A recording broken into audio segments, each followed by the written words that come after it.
香港有一個地方叫 Rannis Mill， 你知唔知？你有冇好好去認識下自己住緊嘅城市？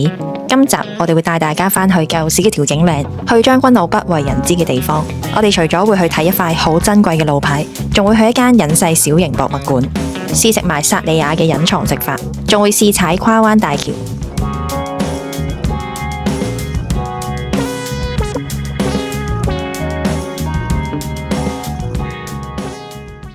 Hello， 阿朱。係。介紹下自己。首先點解我會今日嚟到呢度咧？好慶幸我就俾阿朱邀請啦。咁我第一站咧就話要做啲熟悉啲嘅地方喎，被 order 要做西貢區啦。咁啊，睇下西貢區有啲咩不為人知嘅一面啦。準備咯喎，3、2、1，去！咁我哋今日咧係由呢一個牌開始出發嘅。呢度係安達臣道，就係馬油塘嘅。馬油塘嗰邊。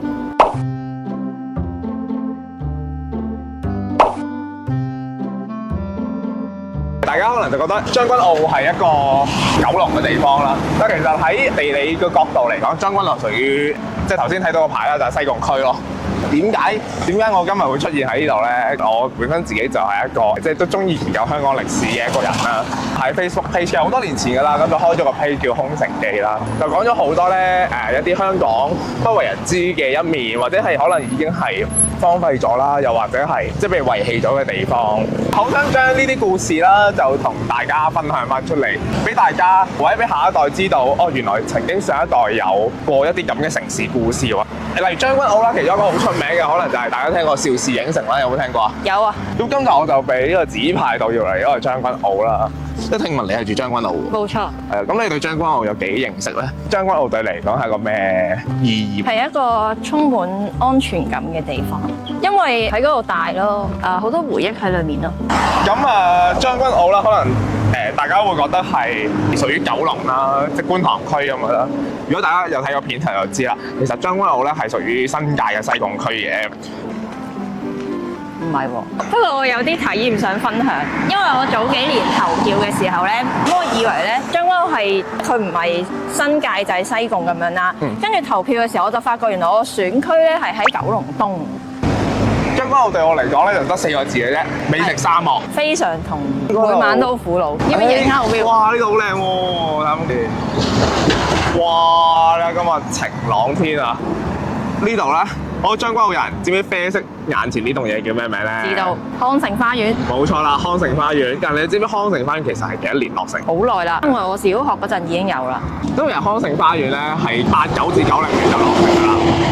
咁我哋講開入將軍澳啦，咁啊如果搭巴士嘅話，其實有2個主流方法啦。咁一個就係我哋而家行緊呢條啦，寶林路啦，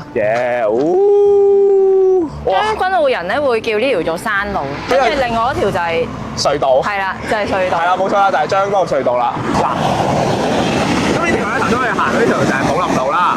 寶林路喺呢度咧交叉位咧就會分開成寶林北路同埋寶林南路嘅。咁但係寶林南路咧，就算對將軍澳人嚟講都可能係比較唔認識嘅地方。幾乎冇行過。係啊，咁點解寶林南路會存在咧？其實就係通往以前一個好經典嘅地方叫調景嶺。咁寶林南路就而家就冇巴士行㗎啦。咁但係將軍澳仲未發展嘅年代咧，就曾經有將軍澳第一條巴士路線，咁啊就叫做90號。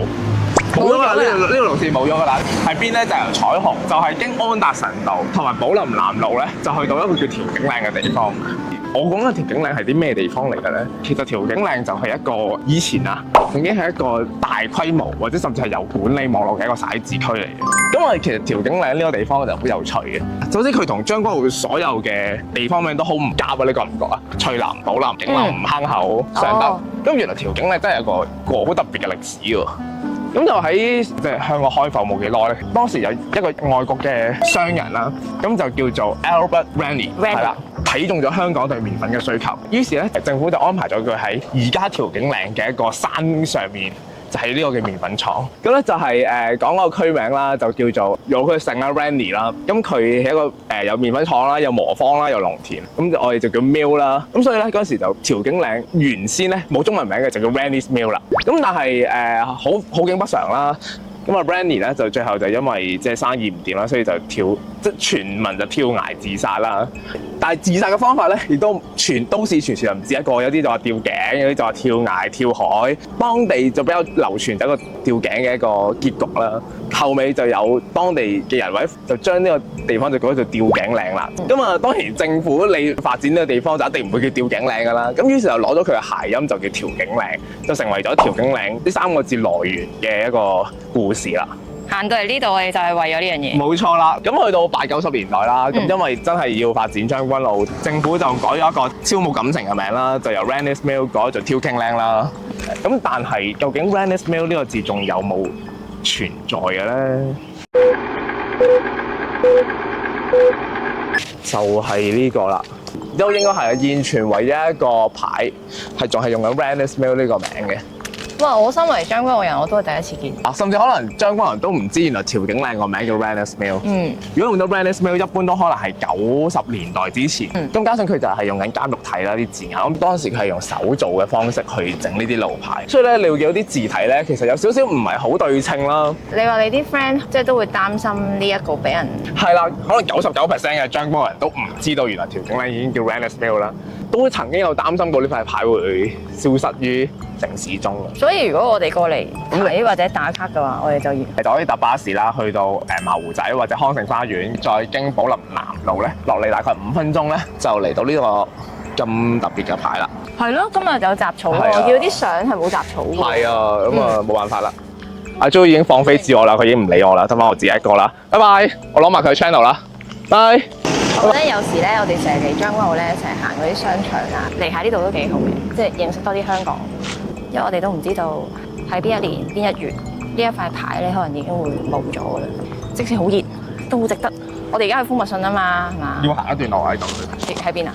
行幾耐㗎？要行。遠的。即係有幸喺呢個城市作為一個記錄嘅人，或者記錄當代嘅人，其實都幾幸福嘅，因為會了解到好多不為人知嘅一面咯。只要你肯行多2步啊，其實將軍澳都有好多好有趣嘅地方，但係好似而家冇人記得呢個地方咁樣，所以我就覺得成個嗰個感覺就好似香港咁樣，將所有歷史嘅建築都通通拆除，變成一啲毫無感情或者係一式一樣嘅水泥屋嘅時候，都可能係一啲叫做本土文化嘅嘢，其實就可能會好易就會銷聲匿跡。咁啊，好慶幸而家即係網絡時代興起，咁就好感觸地原來其實好多人係好有興趣知道或者了解呢啲故事，略盡綿力啦。希望我哋就係咁咯。我覺得好靚啊！我都覺得好似好外國嘅呢度。因為一講起調景嶺咧，咁我哋頭先講嘅吊頸嶺啊嘛，其實我覺得都有某一定嘅討論度嘅，但係好多人就會覺得佢係一個靈異故事係啦，咁其實都 OK 嘅，大家用唔同嘅方式去繼續記得呢一件事啊，去點樣發展啊咁樣。又未到野事做咩啊？好啦，中途阿 Jo 話有棵好特別嘅樹啊，金屬樹，因為可能佢曾經嗰個樹幹咧，曾經可能係有問題係啦，所以就圍住佢咯，即係保障安全。哎呀，好靚，有蝴蝶啊！就化蝶去遊故地，6尺方土之下還有你，約定了下世共我更傳奇。我女朋友叫我做廣東歌小王子，其實我又想問下你啦。咁你幾時係覺得我有呢個嘅意欲啦，去記錄呢個香港或者記錄呢個城市咧？應該係真係喺今年先開始。係，因為上年經歷咗一啲嘢啦，覺得其實都唔係上年，即係我覺得加埋啦，呢10年度啦，呢10年，我覺得所有嘢都變得太快。係啦，除咗我哋嘅裡面啦，我哋嘅內在之外，我都覺得好似變得好快，所以都想用自己嘅方式去記錄咯。我哋住緊嘅城市香港啦，拍咩都好，將佢記錄低。多謝。咁如果你問我，但係其實我好早啦，我嘅啟蒙係06、07年啦。咁我好早啦，真係差唔多20年前嘅故事。嗰陣時天星碼頭要拆啊，好似覺得有一個地方要拆，就好似好可惜喎。就係覺得原來開始我哋呢個城市有啲嘢開始有一點一點被刪去咁樣。咁啊，自此之後覺得原來香港係咪開始要做一啲留影咧？我成日咁講，就係咁樣咯。我成日好中意呢啲聲。呢啲咪大自然嘅聲音。冇錯。咁呢條咧就係以前咧20零年前呢度係有巴士行，係啊，就係頭先我講嘅90號巴士，我哋就係將軍澳第一條巴士線就係巴士路線呢條。係啦，呢條聽聞啊，當年咧嗌有落就隨時攞得㗎啦，就同而家巴士唔同嘅。而家前面呢個位咧，其實咧就係以前調景嶺嘅總站啦。前面個牌係啦，冇錯啦，就係呢度啦。去對比圖。去。咁我睇翻過去啦，其實就係即係以前係國民黨嚟到逃難嚟到香港嘅人嘅。咁去到50、60年代啦，其實就港英政府就將呢個地方，即係將佢劃成一個官方認定嘅一個徙置區。咁啊好誇張啊，因為嗰陣時好多以前國民黨嘅人去到雙十節啊，即係台灣雙十節嘅時候咧，嗰啲相啊。係啊，嗰啲相係好震撼㗎。係。我哋嚟到蜂蜜信呢度啦。係啦，咁啊蜂蜜信啦。咁咪講調景嶺嘅文化。係啊。呢邊啊嘛係嘛？唔係上去。呢個蜂蜜信其實好特別嘅，就真係當時皇家警察嘅一個官方嘅警署嘅一個站嚟嘅。因為點解要起喺山頂咧？就係方便監察住成個調景嶺嘅徙置區啦。好勁啊！夜晚仲會開燈啊，嗰時比較先進嘅。個係咪好似燈塔？係啊，有個有燈，可能有啲燈塔防止撞船咧，都可能有呢個。咁但係有啲驚訝嘅就係政府保留咗呢個地方，一直冇拆到。咁甚至就將佢喺幾年前就重新將佢翻新成為一個小型嘅博物館，就叫做將軍澳蜂蜜信。咁就係記錄住調景嶺嘅一啲過去嘅歷史發展咁樣。說時遲那時快，我哋就嚟到呢個嘅將軍澳蜂蜜信啦。哇！真係推介大家嚟，順便當行山做 gym 都好。呢個條路咯。係啊。咁呢個樓梯就係直落翻去調景嶺站嗰附近嘅。哦，星期一休館。係啊，佢逢星期一休館咯。咁佢呢度有嘢食，佢已經印咗出嚟。哦，叫楊枝甘露喎。出名嘅喎，好似係。真係嗎？對啊，貓狗都可以入嘅，食素嘅都冇問題。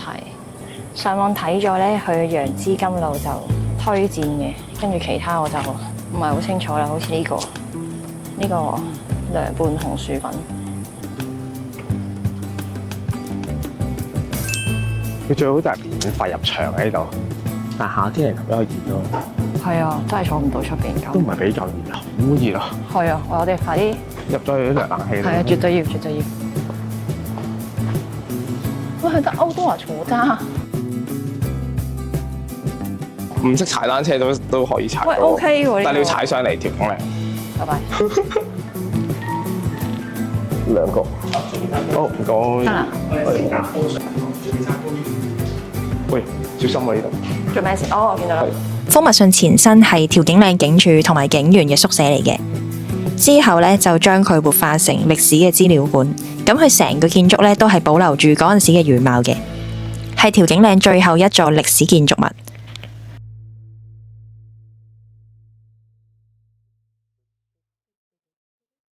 咁喺蜂蜜信唔同地方揾到6個印章。嚇？即係呢個係單車，呢個係警署嘅塔，呢個係咩啊？牛豬啊？哦，野豬係嘛？因為將軍好多㗎嘛。呢個 YouTube 睇片，呢個係咩？哦，呢個係蜂蜜信嘅一個 logo。哇！幾多年前啊？呢個係87年啊，40年前。其實以前將軍澳有好多鋼鐵廠㗎。啊呢個咧，兆榮係啊，船啊，造船啊，原來係因為有船，所以啲船嗰啲廢鐵啊，佢攞嚟做鋼。近海原因係因為方便冷卻，有海水同埋方便運送。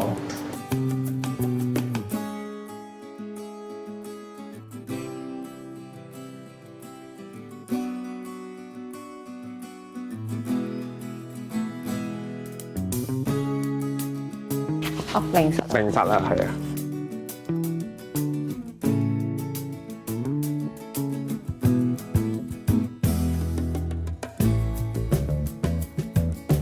咁佛堂門就會有天后誕，咁佢係其中香港一個最大型嘅天后誕嚟嘅。而家仲有㗎？仲有嘅，而家仲有㗎。咁其實喺邊嘅咧？清水灣高爾夫球場下邊嘅一個地方。如果你話即係第一代將軍澳嘅地方，應該就係坑口墟咯，即係大概就係今日嘅坑口村嘅範圍啦。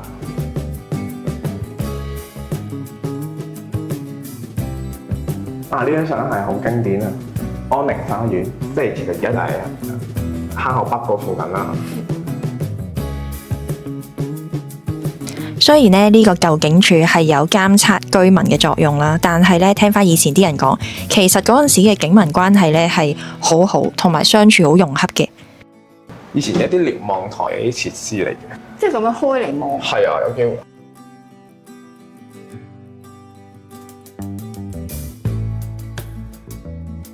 吊頸嶺啦，係啦。咁就應該係改咗名做徙置區之後咧，由即係官方名稱叫做調景嶺。哇，好特別啊！圖書館、戲院添。哇，靚喎，城寨 feel 喎，唔知咩嚟嘅咧。導賞哥哥就話咧，呢幾個郵箱咧係呢一度極度珍貴嘅收藏品嚟嘅。原來佢係我之前講啲口述歷史咧，就係呢啲啦。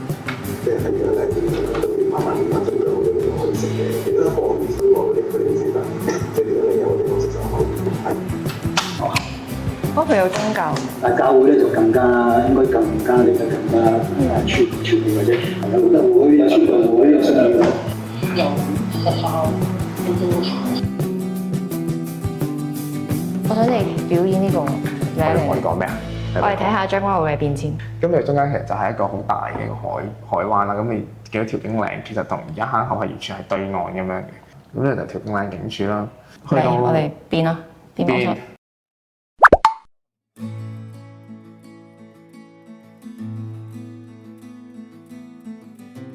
80年代呢度開始可能係多咗新嘅屋邨位大廈啦。咁就90年代哇，即係將個大規模發展啦。咁呢個鳳鳳聲係啊，鳳鳳聲就變成呢個寶林村啦。咁啊，更加後期啦，係90年代尾咧開始發展尚德村啦。咁真正話發展調景嶺而家變成而家嘅模樣，大概就2000年之後啦。佢發展得最快應該係80、90年代。一填海之後，90年代就寶林村就成為咗超大規模嘅一個地區啦。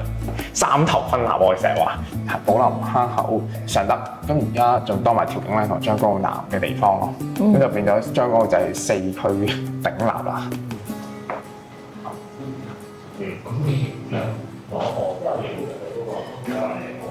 佢而家個 frame 係哈哈笑，都幾大。好大喎，不過機樓室啫嘛。呢個機樓室咧本身嘅設計咧有設計埋個廁所出嚟嘅，但係咧導賞哥哥話曾經有人咧真係喺呢一度去廁所，所以咧後尾就封咗啦。呢個就廁所。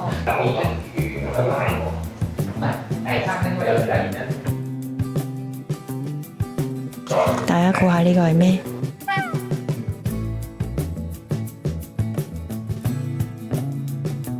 俾多2分鐘你諗下食唔食？唔食啊？好熱啊！可以唔食嘅，但係我哋去邊度食啊？冇啊，將軍澳美食沙漠嚟嘅喎。我哋落翻去條頸，但係真係好辣熱，不如算啦。我哋唔好勉強。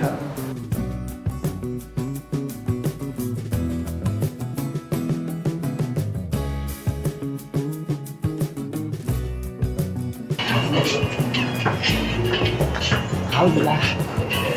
好熱啊！今日真係。係啊。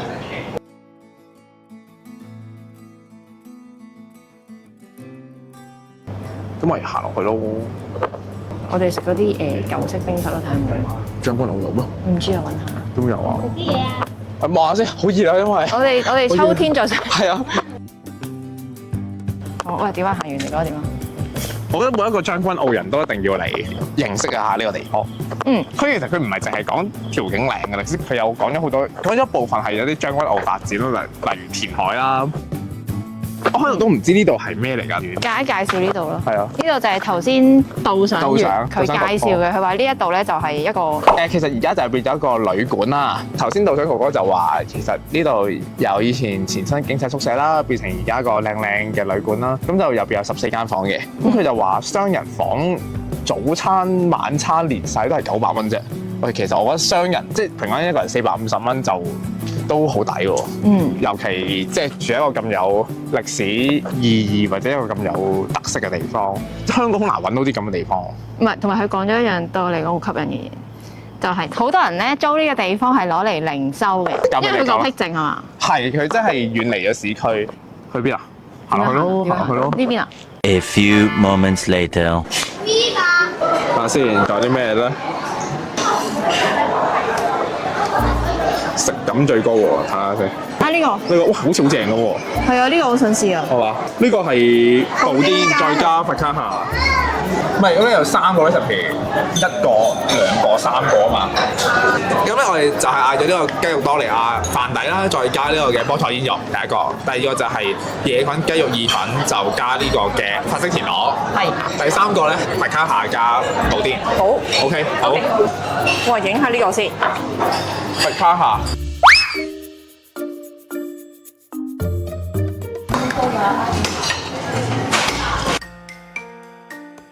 我哋試咗第一個 recipe 先咯。好啊。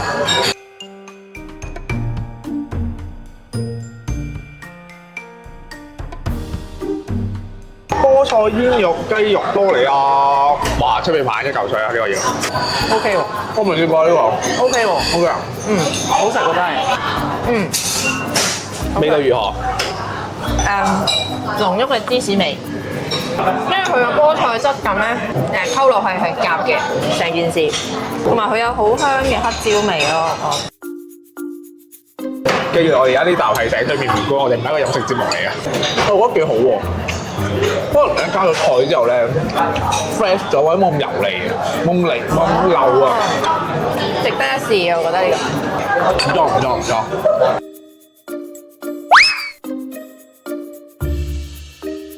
第二個 recipe 啦。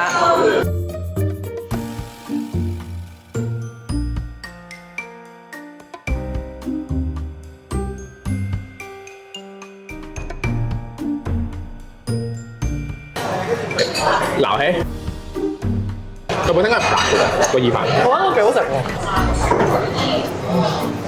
5啊嘛。係啊，佢本身已經辣㗎。係啊。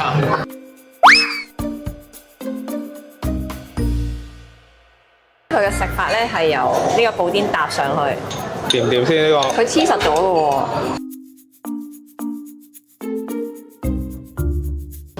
嚟嘅咯喎，懟落去咯。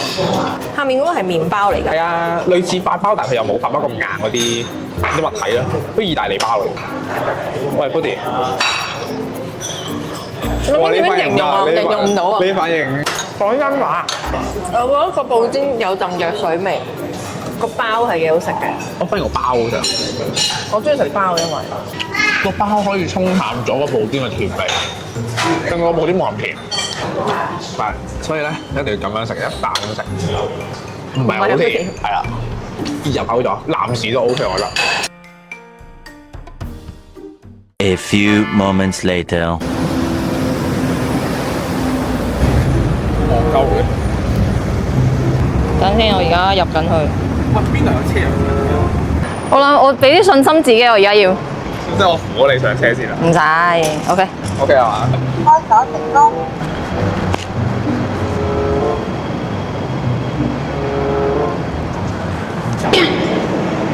俾我試下先嚇。因為喺嗰邊嘅馬路牌。我冇咁快速啊！Huh?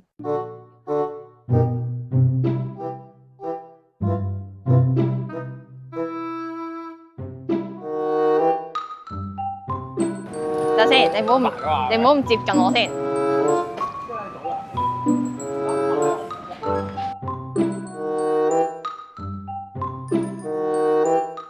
我已經盡最大嘅努力啦，我覺得已經好叻啦，對我嚟講。啲馬路炸彈嚟喎，你係。過對面啊？係。我好少踩馬路，好驚啊！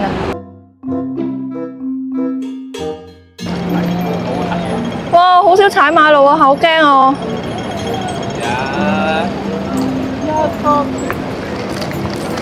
唔得，我要踩快啲，我要踩快少少。啲人會見到你係個炸彈就避開你㗎。我而家踩緊呢一架咧係 Local Bike 嘅單車，佢咧係屬於香港嘅品牌。咁佢租用嘅形式咧係非常簡單嘅，只需要 download 個 app， 跟住行去你想踩嗰架單車度，掃佢個曲就可以噶啦。還車嘅時候咧都係一樣嘅，喺架車度咧撳一個鎖車掣，然後咧開翻個 app 還車就搞掂啦。哦。唔好意思。呢度啲路。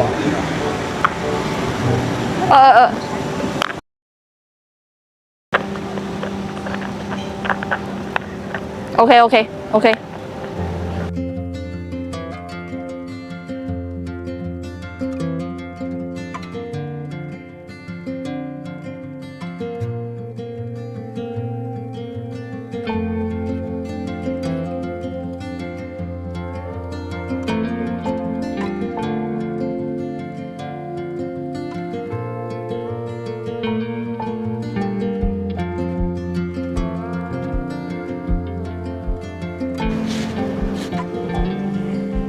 哇！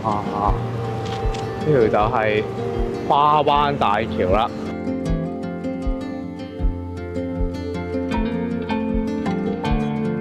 咁呢條跨灣大橋都唔係開咗好耐，都係上1-2年先開嘅。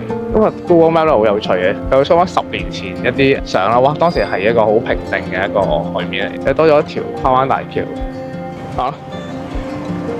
哇！好，時你拍沙田大埔你點拍啊，師傅？嗰陣時就唔同㗎啦，同而家嘅技術。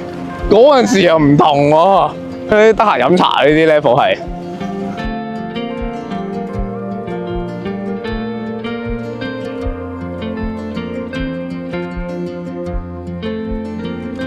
俾你揀，你會唔會住將軍澳啊？咁如果俾你住將軍澳，你會住邊區咧？如果住將軍澳，我可能會住坑豪村，我會想住村屋咯。啊，我覺得魷魚灣係幾好嘅，因為佢又唔係好離地鐵站好遠。唔好意思。如果魷魚灣係一個我覺得幾正嘅地方嚟嘅。哦。因為佢又唔係好離地鐵站好遠啦。嗯。咁跟住又你要去生活機能嘅話，去新都城又得，行山又得，後邊有個鷓鴣山。鴨仔山咪嗰邊附近咯。你都應該唔係好中意太過大城市。我都唔中意住大城市啊！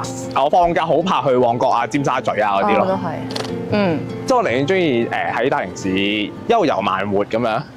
我本身咧好中意大城市㗎，喺澳洲住完翻嚟之後咧，我發覺唔好意思。不如你踩好單車先至分享你嘅感受啦。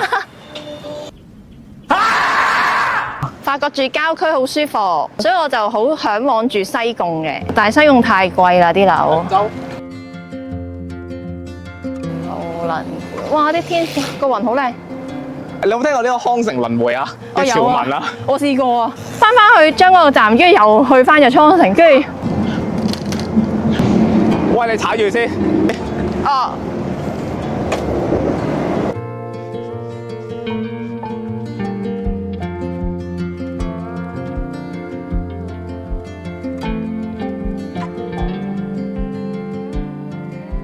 今日天氣真係好好啊！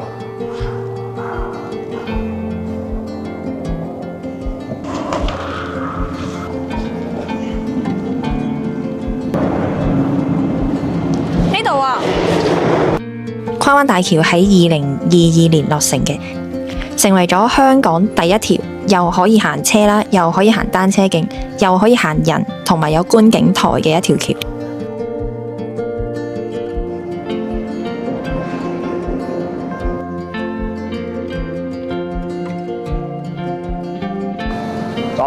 左邊。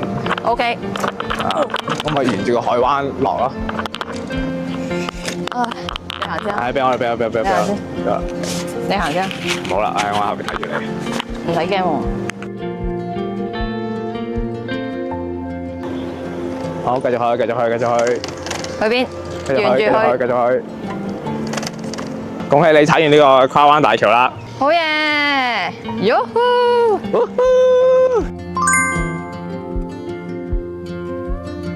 踩單車對你嚟講係乜嘢啊？係乜啊？踩單車對嚟講係一個去旅行最需要嘅工具咯。點解學識踩單車都係想去旅行？唔好咁柒啊！我覺得踩單車係一個令人好放鬆嘅活動。踩得穩定嘅話就好放鬆，因為有風啦。我以前咧踩得叻少少嗰陣時啊，好中意聽住歌踩單車。係啊！我以前咧大學嗰陣時咧，我就係踩單車翻學。我搭地鐵去到嗰個地鐵站，之後踩單車踩翻學校咯。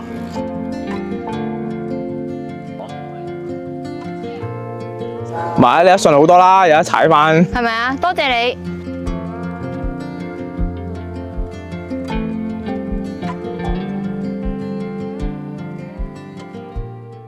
A few moments later. 我哋今日做咗啲咩啊？我哋今日去咗認識調景嶺啦，寶林南路啦，知道調景嶺嘅舊名叫 Randis Mill 啦，係蜂蜜信啦，仲去咗食呢度嘅薩莉亞，係啊隱藏餐單啦，跟住最後就踩埋單車行呢個跨灣大橋嚟到呢度嘅坑口，就算將軍澳人都可能未必會成日去認識嘅一個地方啦。